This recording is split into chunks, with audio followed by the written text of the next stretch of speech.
Onyukidde olunaku olwaleero ng'entiisa n'ensisi zibuutikidde abatuuze abawangalira ku mutalo oguyitibwa Nnenda ogusangibwa mu ggomba y'e Malongo mu disitulikiti y'e Mayuge oluvannyuma lw'omutuuze bwannaabwe ategerekese nga Faruku Issa Abirye abadde agenze ku kibira ekiyitibwa ekya Bunya South Forest Reserve era nga kigamba okuba nti omu ku basirikale abakuuma ku kibira kino asobodde okumusindira amasasi agamujja mu bulamu bw'ensi eno buumira abangi. Embeera eno etaddewo ntiisa ey'amaanyi era abatuuze abawangalira mu kitundu kino nga bategeezezza nti ono abadde tagenze na mu kibira munda ekyukumibwa n'abasirikale abadde ali ku lubalama, ekintu ekyewunyisiza abatuuze nga kigamba okuba nti ono akubiddwa amasasi tazzeemu kubanga bw'atyo yenyeenya nga poliisi etuuse mu kifo kino Bunambiro. Omulambo gw'omugenzi Issa Abirye Faruku n'egujjawo naye gutwala mu ggwanika ly'eddwaliro eri Mayuge Research Center for okongolo kwekebejjibwa ng'eno okubuuliza ku nsonga eno bakukyagenda maaso. Abamu ku batuuze aboogezeganyizza mukono wa Nabbassa mu kitundu ekyo baliko bwe batangaazizza. Wendogerera tuva kufuna ekikangabwa eky'amaanyi no ku kyalo kyaife eky'Enakigo oluvannyuma lw'omutaka waife omutuuze waife Issa Abirye Faruku okeera ku nkyo n'agema pikipiki n'ajja mu nnimiro okuduba emboolide wabeera ali kulima embooli yeekanga nga waliwo abaisirikale abamuva mu mbali yayenda aveewo kati wayenza aveewo mu luvannyuma lw'okuba nga aligema pikipiki ye yafuna ebyasi eby'amaanyi bamusindibuza ebyasi munda byafuluma emigongo era yagwawo. Ife nga abataka ab'e Malongo abataka b'Anakigo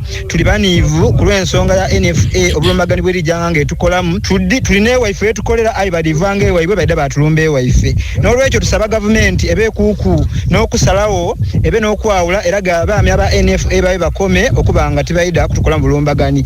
Ekitongole ky'amawulire ekya Nabbassa kigezezzaako okwogezeganyaamu n'omubaka pulezidenti okuva mu kitundu kino Thomas Matende kyokka nga tugezezzaako omutuukira kyokka ng'essimu ye teriiko wabula okusinza ku amyuka ssentebe w'erusi ey'okutaano wa disitulikiti y'e Mayuge Peter Nkwanga Tasiibula ategeezezza nti omugenzi Issa Abirye Faruku abadde wa myaka 29 era ng'ono abadde mutuuze ku kyalo ekiyitibwa Nakigo ekisangibwa mu ggombo ly'erimu ery'e Malongo mu disitulikiti y'e Mayuge. Anenyezza nnyo abasirikale abanamagye abagenda bakola omulimu gw'okukuuma ekibira kino ng'agamba nti ekikolwa ekikoleddwa kibadde kimenya amateeka nga tebayinza kkakana ku bantu babulijjo okuba nga tebababunyabunya mu kitundu kino kubanga omugenzi akubiddwa amasasi kyokka nga tayingidde na mu kibira munda oboolyawo omusango. Oboolyawo mu kiseera kino batandise okugenda mu maaso n'okuba nga babuuliza ku musirikale ono abadde ayennyigidde mu kukola ekikolwa kino. Peter Nkwanga Tasiibula agamba nti ab'obuyinza mu kitundu kino eky'e Mayuge batandise enteekateeka ez'okulaba nga bwe batyo babaako engeri gye basobola okuba nga bwe batyo balwanirira obwenkanya eri famire y'omugenzi. Okwange n'okw'abantu b'e Mayuge bonabona n'olukiiko lw'e Mayuge olw'ekikolwa ekikoleibwa mu kibira e Busenda abaisirikale ba NFA bwe bakubye omwami Faruku ow'Enakigo amasasi ne gamuyitirawo ag'amaanyi mangi gemulikozesa ayi kyenkubiriza gavumenti yagati nti banange mwide tumalirize ensonga y'ekibira ekya South Sosoga n'ekyebukale baikite ebikumi 5 birwire mu idiiro emyaka 14 bukyanga President Museveni alangira nti ayizize eitaka tiritereranga olusalo tirusalibwanga mu butongole mwide tutereze itaka enkeyana dinonge difire mu Faruku tudimalewo lokuba tukoye abantu baife okufwa n'okubonaabona. Faruku wabaire agiire ku mirimu gye gya buliido ng'alina epikipiki ye yayagana abaisirikale b'NFA noza babaamu n'obutagemagana eruuyi eyo bano banize bw'amanduso bamuyita.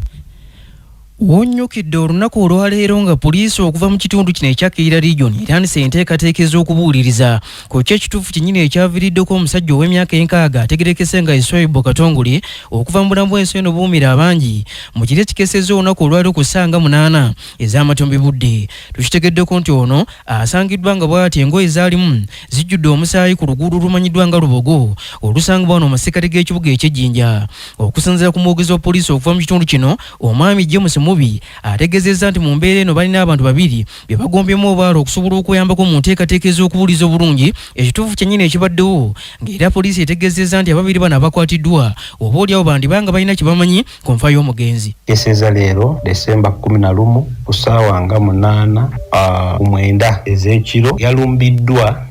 n'abantu zeyi ne bamukuba nnyo ku mutwe ate ne bamala ne bamunyola obulago n'afa. Poliisi tutuuse mu kifo kino Lubogo Road mu kibuga Jinja ne tukwata abakozi ababadde bakola mu maka g'ono omwami 2 tubasanze ne t-shirt ng'eriko omusaayi n'ekiti nga kiriko omusaayi era samples ez'omusaayi tuzitutte mu bakugu e Kampala beeyongera okukwekenneenya omusaayi guno okufuna DNA. tutaddewo amaanyi mangi era tetuli mu kwebaka kulaba nti basuspect betutanaba bakwatibwa bavunaanibwa omusango gwe gumu mada. Twagala okukakasa abantu baffe ab'ejjinja nti abakoze ettemu lino mu buli ngeri yonna tugenda bakwata, naye sofa twakakwatako babiri. Amawulire amasunsulera amasengejje agawana n'ag'ebweru, rediyo eri emu yokka, Nabasa Famba.